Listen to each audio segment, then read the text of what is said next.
నమస్తే. చూసారా చిన్న బాటిల్లో పెప్సీ బాటిల్లో ఆఫ్ చేశాను. ఇటో మొక్క అటో మొక్క పెట్టాను. చూడండి చిక్కుళ్ళు ఎలా వస్తున్నాయి. 2 రకాల చిక్కుళ్ళు. ఇందులో కూడా అలానే ఒక 2 మొక్కలు పెట్టాను.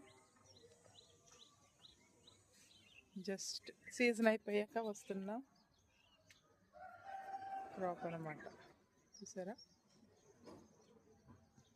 ఇలానే పచ్చిమిర్చి వేసుకోవచ్చు, టమాటా వేసుకుంటే ఒక 4-5 పళ్ళు కూడా వస్తాయి. ఇంతకుముందు అలాగే వచ్చేవి అనమాట బాటిల్స్లో. అంటే దీని అర్థం ఏంటంటే తక్కువ స్థలంలో, అంటే బాల్కనీలో కూడా మనం ఇలా పెంచుకోవచ్చు. ప్రాపర్ సన్లైట్ ఉంటే మాత్రం చక్కగా పెంచుకోవచ్చు. ఏం చేస్తున్నానన్నా?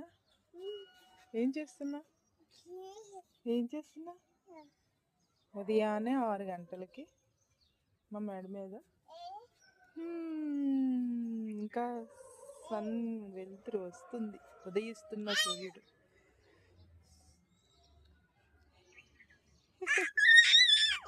గుడ్ మార్నింగ్ అయిపోయింది నీకు అప్పుడే. చూసారా, అదనమాట. చిన్నాట్లో కూడా మనం చక్కగా గ్రో చేసుకోవచ్చు. వీడియో ఎలా ఉందో చూసి మీ అభిప్రాయం కూడా తెలియజేయండి. ఉంటాను. నమస్తే.